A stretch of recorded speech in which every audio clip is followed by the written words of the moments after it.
ছাত্ৰ-ছাত্ৰীসকল আলোক বিদ্যুৎ প্ৰক্ৰিয়াত পৰীক্ষাটো কেনেকৈ কৰা হৈছিল এটো ভালকে চাই লওঁ প্ৰথমতে এটা কাচৰ নলী লোৱা হৈছে এই কাচৰ নলীটোৰ ভিতৰৰ পৰা বায়ু শূন্য কৰা হৈছে তাৰ মানে ইয়াৰ পৰা বায়ু পাম্পৰ দ্বাৰা উলিয়াই দিয়া হৈছে 100% বায়ুটো উলিয়াব নোৱাৰি তথাপিও যিমান পাৰি এটো ইভাকুৱেট কৰা হৈছে বা ইয়াৰ পৰা এটো বায়ু শূন্য কৰা হৈছে আৰু তাত এটা ঠাই আছে যৰ পৰা বাহিৰৰ পৰা পোহৰ সোমাব পাৰে আৰু ইয়াক কোৱাৰ্টজ উইন্ডো বুলি কোৱা হৈছে আৰু ভিতৰটোত বায়ু বাহিৰৰ পৰা প্ৰৱেশ কৰা বা ভিতৰৰ পৰা বাহিৰলৈ যোৱা তেনেকুৱা সুবিধা ৰখা হোৱা নাই এটা ইয়াতে পোহৰ সংবেদনশীল এটা ধাতু ইয়াতে লগোৱা হৈছে বিশেষকৈ নিকেল থাকে বেলেগো থাকিব পাৰে আৰু তাতে বেলেগ এটা ঠাইত এটা সংগ্ৰাহক প্লেট বা আমি যেটো হেতু কালেক্টৰ বুলি কওঁ হেতু লগোৱা হৈছে আৰু এই দুডাল প্লেটৰ মাজত দুই মূৰত এটা পটেনশিয়াল ডিফাৰেন্স বা বিভৱৰ এটা উৎস লগোৱা হৈছে যেটোৰ দিশটো আমি খলাই থাকিব পাৰিম তাৰ মাজতেই এটা মাইক্ৰমিটাৰ দিয়া হৈছে আৰু কিমান আমি এই সি আৰু এৰ মাজত কেথড আৰু এনোডৰ মাজত কিমান পৰিমাণৰ বিভৱান্তৰ দি আছো হেতুত এই ভোল্ট মিটাৰটোৱে জুখিব পাৰিব যেতিয়া উৎসৰ পৰা গৈ পোহৰ এই ধাতুৰ প্লেট দলত পৰিব তেতিয়া তাৰ পৰা আলোক বৈদ্যুতিক প্ৰক্ৰিয়াৰ অনুসৰি ইলেক্ট্ৰন যে ইয়াৰ পৰা ওলাব গৈ পিনে এই যে সংগ্ৰাহক প্লেট ডাল যেটো এৰে লিখা হৈছে এটোত পৰিব তেতিয়া প্ৰবাহ গলে এই যেটো মাইক্ৰো এমিটাৰ আছে এই এমিটাৰটোৱে বিদ্যুৎ এটা দেখুৱাব যাক আমি কম ফটো প্ৰবাহ এতিয়া তিনিটা বেলেগ কাৰক ইয়াতে পৰিৱৰ্তন কৰা হৈছে আৰু তিনিটা পৰিৱৰ্তন কৰোতে এই যেটো মাইক্ৰো এমিটাৰত ফটো প্ৰবাহ কিমান হৈছে হেতু জোখা হৈছে প্ৰথম কাৰকটো হ'ল যে যেটো পোহৰৰ উৎস ইয়াৰ তীব্ৰতা যিমান বেছি তীব্ৰ তাৰ ফলতে ইয়াতে আলোক বিদ্যুৎ প্ৰবাহ কিমান আহিছে হেতু এবাৰ দেখা হ'ল দ্বিতীয়তে এই যে বিভৱ সি আৰু এৰ মাজত প্ৰয়োগ কৰা হৈছে তাক পৰিৱৰ্তন কৰিলে এই প্ৰবাহটো কিমান আহিব হেতু দেখা হ'ল তাৰ লগতে তৃতীয়তে যদি আমি উৎস যেটো আহিছে উৎসটোৰ পোহৰৰ যেটো কম্পনাংক আমি সৰল ভাষাত ক'বলৈ গলে পোহৰৰ যেটো শক্তি বা তাৰ যেটো তৰংগ দৈৰ্ঘ্য হেতু যদি পৰিৱৰ্তন কৰি গৈ থাকো তেতিয়া হলে ইয়াতে বিদ্যুৎ প্ৰবাহ বা আলোক বিদ্যুৎ প্ৰবাহ কিমান আহিছে বা কেনে ধৰণৰ পৰিৱৰ্তন হৈছে হেতু আমি এই কাৰকটোৰ ওপৰত কেনে ধৰণে নিৰ্ভৰ কৰে হেতু আমি ইয়াতে চাম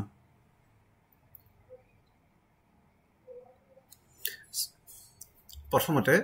দেখা যাব যে আলোক প্ৰবাহৰ ওপৰত পোহৰৰ তীব্ৰতাৰ প্ৰভাৱ পোহৰৰ তীব্ৰতা মানে কি বুজাইছে ইয়াৰ আগৰ যেটো আমি পেজটোলৈ যাওঁ ইয়াতে যেটো পোহৰৰ উৎস ব্যৱহাৰ কৰা হৈছে যিমান উজ্জ্বল তাৰ তীব্ৰতাৰো সিমানে বেছি তাৰ মানে বেছি উজ্জ্বল হলে তাৰ পৰা আহি থকা ফটন কণাবোৰৰ সংখ্যা বেছি থাকিব যদি কম উজ্জ্বল হয় তেতিয়া হলে একক সময়তে ফটন কণাবিলাক কম হ'ব তাৰ মানে বেছি উজ্জ্বল হলে ফটন কণা বেছি যদি হয়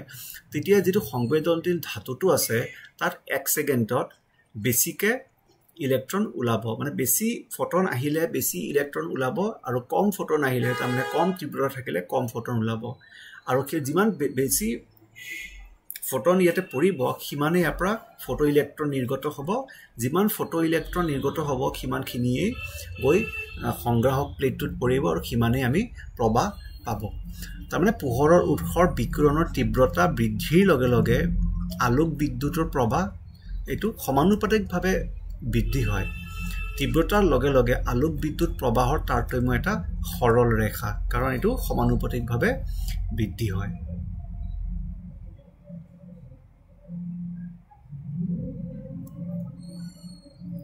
দ্বিতীয়তে চাবলৈ চেষ্টা কৰিম যে যদি আমি এই বিভৱটো পৰিৱৰ্তন কৰো তেতিয়া হলে আলোক বিদ্যুৎ প্ৰবাহৰ কেনে ধৰণৰ পৰিৱৰ্তন হ'ব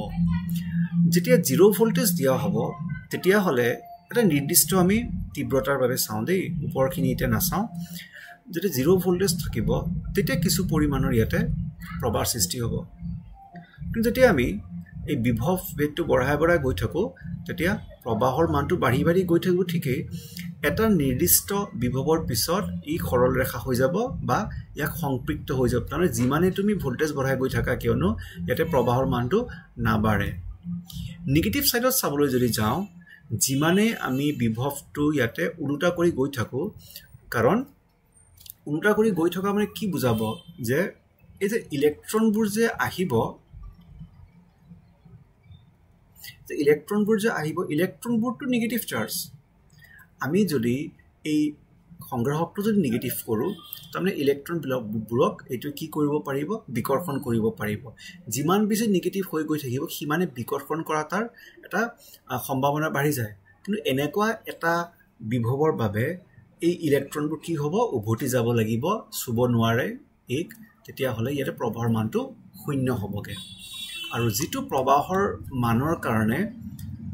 এই প্ৰবাহ যেটো বিভৱৰ মানৰ কাৰণে প্ৰবাহটো শূন্য হ'বগে এই ইয়াকে আমি সংপৃক্ত বিভৱ বুলি জানিম দুইখন পাতৰ মাজত প্ৰয়োগ কৰা বিভৱ পাৰ্থক্যৰ বৃদ্ধিৰ লগে লগে আলোক বিদ্যুৎ প্ৰবাহ দ্ৰুত গতিত বৃদ্ধি পায় কিন্তু বিভৱৰ এটা নিৰ্দিষ্ট ধনাত্মক মানৰ পিছত এইটো সৰল ৰেখিক হৈ যায় বা সংপৃক্ত হৈ যায় আকৌ ঋণাত্মক যেতিয়া বিভৱ আমি বৃদ্ধি কৰি গৈ থাকিম প্ৰবাহটো এনেকৈ কমি কমি গৈ থাকিব আৰু এটা বিশেষ বিভৱ যাক বিৰাম বিভৱ বুলি কোৱা হয় তেতিয়া কোনো আলোক বিদ্যুৎ প্ৰবাহ দেখা নাযায় কাৰণ এইটো জিৰোত পাই গৈছে গৈ যিটো ঋণাত্মক বিভৱৰ বাবে আলোক বৈদ্যুতিক প্ৰবাহ নাথাকে তাৰ মানক বিৰাম বিভৱ বুলি কোৱা হয় অধিক তীব্ৰতাত আপতিত বিকৰণৰ বাবে আলোক বিদ্যুৎ প্ৰবাহ অধিক হোৱা দেখা যায় কিন্তু বিৰাম বিভৱটো একে থাকিব কাৰণ তাৰ তীব্ৰতা বাঢ়িলে ফটনৰ সংখ্যাহে বাঢ়িব ফটনৰ শক্তি নাবাঢ়ে তৃতীয় যেটো কাৰক কম্পনাংক বিৰাম বিভৱৰ ওপৰত কম্পনাংকৰ প্ৰভাৱ